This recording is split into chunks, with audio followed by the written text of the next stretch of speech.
Here we Yeah. Go. Welcome to Divorce Diary Show podcast. I'm Michelle Trina. Now, I am going to, before we introduce our guest, I'm going to make our screen look a little different because we have Emily here also tuning in. So, Emily, I'm going to pin, I don't know how to, I'm going to hide my non-video participants. I'm sorry, Emily. Okay. Hi, Carolyn Daly, the one and only, a New Jersey divorce lawyer. I mean, there's more divorce lawyers, but she's an amazing, great New Jersey divorce attorney. Welcome, Carolyn Daly. How are you? Tell us what firm you work for, if you're allowed to, and what National Divorce Month means to you as a lawyer and as a human. So, okay. Thanks, Michelle, the one and only. Carolyn Daly. I am with Cohen Seglius Palace Greenhill and Furman.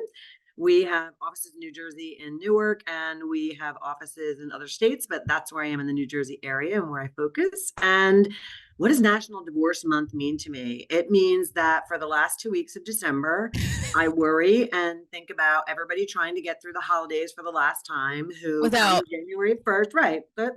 Come January 1st, say, I'm done. I'm never doing that again. And I'm getting divorced. And so it becomes a very busy month for us in January. No chestnuts roasting in an open fire unless it's your ex-husband's. But I'm saying that, not Carolyn, because Carolyn would be the good lawyer and say, don't do that, Michelle. You're going to get yourself in a lot of trouble. Don't do that, Michelle. What do you think? Okay, we're just going to get into it because I have a lot to ask you. What do you think about when you're in the business of divorce or any business? What happens when, I like meeting people through work. Do you advise against that as a divorce attorney? So, yeah, we should not do that. We have ethics that tell us we cannot date our clients. It's just a bad idea. But what if they're colleagues, not clients, colleagues? Yeah, listen, colleagues, you can. I know several colleagues who are involved or dating or married as a result of having met each other. I mean, I always think that makes for very interesting debates, though, over, the dinner table. Well, one of the things that bothered me was this person, I would give advice to, and then they would kind of put my advice down and be like, well, let's find something funnier. When I would make a tag for their product and they'd be like, that's great. Thanks so much for doing that. Let's see if we can find something funnier. He actually said that. And I wanted to take his fucking stupid product and shove it down his throat. Is that a healthy way to react? No, that's not a healthy way to react. The answer is you should have said to him, if this isn't funny enough for you, there's AI for that. You could ask Chat GPT and save me my time. Yeah, he probably does AI for a lot of things in his life, which is probably why he's divorced twice. Anyway. And probably why it didn't work with you. Exactly. Screw him.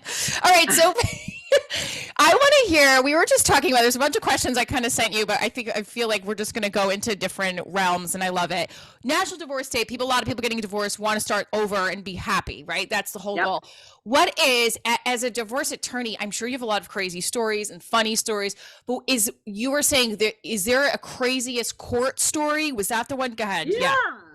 You asked me, you said, what's the craziest thing a client ever asked me to do? Well, the craziest thing a client ever asked me to do was to take the gold bars that he hadn't disclosed on his financial statement and put them in a safe somewhere in my office. Literally, can I bring them into you? And my question to him was, are we talking like Krugerrands or are we talking like Fort Knox? He's like, oh, like Fort Knox. I have 10 gold bars. I said, no. What we can do is amend your financial statement because now you've perjured yourself on that and include them, or you can fire me. You can guess which one he did. So wait, gold, people actually have gold bars? Yeah, they're not. I saw those in Sure. I saw those in cartoons. They actually no, like 10 gold bars. I was like, yeah, you have two choices. So, and everyone says to me, oh, you lost a client. I said, no, I'm all good with that. Yeah, I'm not doing that. You're not, he's not bringing you under the bus. Also, I love that he just asked for you to hide his gold bars like it was a leftover sandwich. Right. And then it was just okay. It was just okay. Everybody does it. Let me just bring them to you. I'm like, I don't have a safe for that, but thank you. Yeah. Craziest, you'll love this. The craziest one, which made me a really good friend. I was representing someone pro bono through a domestic violence project. And the allegations involved some sex toys and some inappropriate, issues. And she happened to not speak English, which made it even more fun because, when I got to court to be able to sit with her early so we could prepare and get ready, I'm translating with this unsuspecting, lovely translator, all of these things. And the next thing I know, as we're walking through what occurred, She pulls out the dildo and starts slamming it on the table in front of us in the courthouse. Yes. And I think I went, I don't know if it was pale white, bright red, not sure which it was. I looked at the translator and I just said to her, pick a word that you and I are going to talk about. And it's not that word.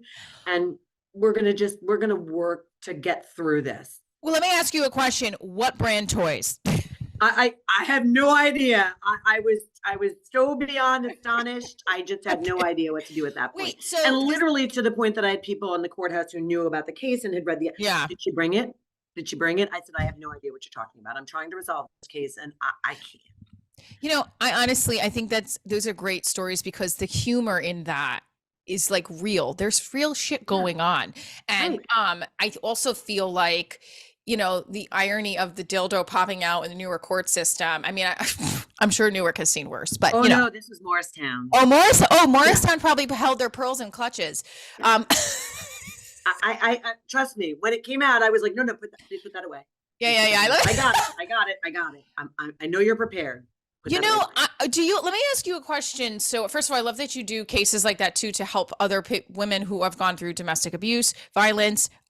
What is one of your most victorious cases that you can say, wow, I learned something both as a human, as a lawyer? Now I know that's a really big question, but case in point, as a comedian, right? If I were to do that, I think one of the biggest things that I learned is when like I keep getting down on myself and I go do a show and someone will notice me, be like, I've been following your stuff and it's really helped me. And it's one person as opposed to 11 million that are following you, right?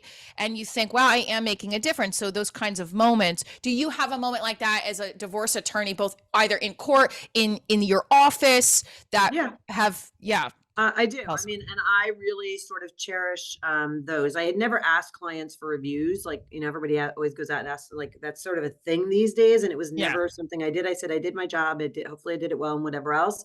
But I had a client of mine finally say, how do you think people find divorce lawyers? I mean, hopefully a friend knows somebody, but if they don't know somebody, they're like Googling. And how are they going to find you versus other people who do this if you don't have reviews? He said, and if you do this, I'm going to be your first review. And so he did. And, you know, some of them that have followed that I've read are, you know, things that I would not, I just thought we're very humbling. We're just very humbling. And, you know, there were one or two that I sort of, you know, made me cry because I was just like, I didn't realize the level of impact. And I think the areas where I find that like I've really learned is when I have clients who sort of reach back out a couple of years later and just check in and just say, you really have no idea in the time that what you did or that you saved my life or that you allowed me and my children actually to have some peace and some freedom, or you got me to understand that I didn't fail because I couldn't hold this together, that my wife just couldn't handle this, like couldn't handle the marriage and couldn't whatever. And that you took the time to listen and to find the path that was right for us to be where we are now. I love that. So the fact that you're listening as a divorce attorney is important for people because there's a stereotype. I mean, back in the day, I don't really feel like it so much now because I feel like I have surrounded myself with a lot of divorce colleagues, especially divorce attorneys that do listen. But there's a lot of divorce lawyers, they may not listen. And that's where people get like, oh, I just pay. You know what? The fact that you're doing that is so key and you're helping them move on with their life. I love that. So now we're going to do a little fun stuff. Rational or irrational? Okay, here we go. Texting your ex. Okay, so you're going to say, is this rational or irrational? Okay. I mean, I guess we could use a better word, but rational, irrational. Okay. If I text my ex what he needs to do when he's on vacation with our child. Not a good idea. He's allowed to parent the children the way he wants to parent the children. It's his vacation. Now, if you're giving him helpful hints that might engage the children and he's having difficulty doing that, good idea. Get a bed for our daughter. You must do XYZ on your vacation with these children. So one of the things is with a hotel room, and I explained this to him, and I'm like, you know, they didn't get like a separate bed for our daughter, and the bad idea. Thank you. And he knows that now, but like, I feel like I have to keep reminding him. But I'm hoping I don't. So, okay. That's irrational. Okay. Question for you is when you're dating a guy, if I'm dating a guy and I'm telling them a story about my ex-spouse and the new guy that I'm dating takes a side of my ex-husband, is that a good or bad sign? Now, that's a bad sign. Thank you. Bad sign. bedtime. Now, but also not a good idea to be talking to your new boyfriend about your ex-husband.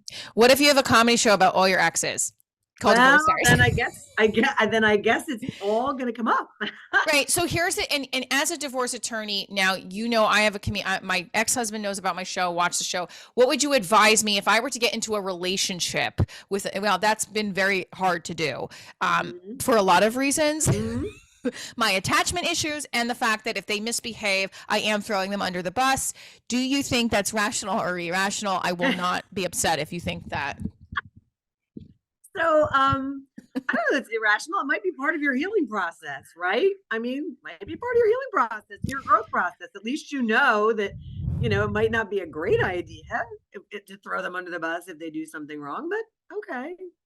Or is it the best idea ever on the planet? For you, it's the best idea ever. How long should it take for a guy to respond to your text? 5 minutes, 10 minutes, or within 30 minutes? Like how long? I'd like to say 10 minutes. Yeah. Now, what if 5 hours goes by?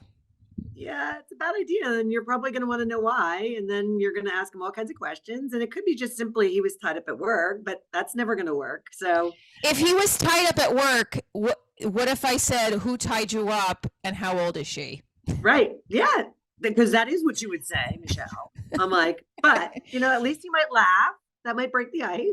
Yes. And, they never usually laugh. They just don't respond. But, so what, as a divorce attorney and what you've seen in your professional world, how has that affected your relationships in your personal life? Right? Because like as a teacher, I see how I used to teach kids full time. And now as a parent, that's affected me the way I parent and how I speak to my daughter, how I handle certain situations with her friends.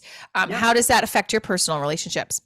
So for my personal relationships, for my daughter, and, for my former, I certainly have a lot more insight about it. And certainly when she has issues with boyfriends or even friends or things like, I'm going to text somebody a naked picture of myself, these are bad ideas.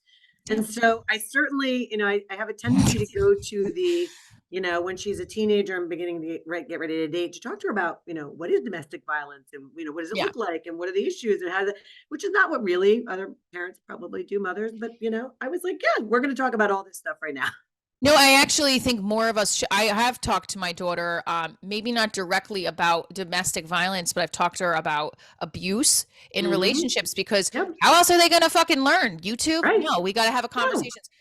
Honest conversations with your children, with your relationships in your personal life as a divorce attorney that connects right there. I love that. All right. So, I love. That's kind of the thing, like why I'm going back to our questions that I sent you, why I really do want to find the love of my life. And I think I do take it personally when a guy that I have feelings for just plays games. Right. So what would you say about, and now I have this predicament too, where men the last year, there have been a couple, the one I just told you about that we met through the divorce community. And the one before that who came to my show, they know about my business. They want to get involved with me. And then they run away because I put stuff out there about my life. And the thing is, like, I want to share my life. So now I've tried shifting. I did that for the last person. I said, okay, he got upset with something I did early on. And then I was like on a probation period with him, which I think was bullshit. I think because he said to me, he's like, I don't know if I could give you what you need. Like, I have soccer and I have Europe and I have work and I just got out of a serious relationship, all this other bullshit. Do you believe that those are excuses or are they actual real things for a man to like say, hey, or a significant other, right? If I was dating a woman, I feel like women relationships are different. Like, I feel like they will commit. But anyway, like, do you think it's a real thing or are they just bullshitting? So I think it depends on the guy. And I think that sometimes they're excuses and they really aren't ready for the serious relationship, or they're ready for the serious relationship, but they're not ready to accept you for who you are. Right. I mean, they're ready to join a band because they're turning 50 and they're having a fucking second midlife crisis. They fucking losers. I'm joking. They find what you do fun and interesting and exciting and whatever for the hot second until it's turned on them. But you're being honest. You're not changing who you are. Right. Right. They know who you are. If they met you at your show, or they met you, or if they've seen your podcast, like if they've seen anything, they know. So what is your legal advice for me? And so let's mix a legal and personal advice, Carolyn, you have for me, knowing that I do a show about my life and I do want to find a meaningful relationship.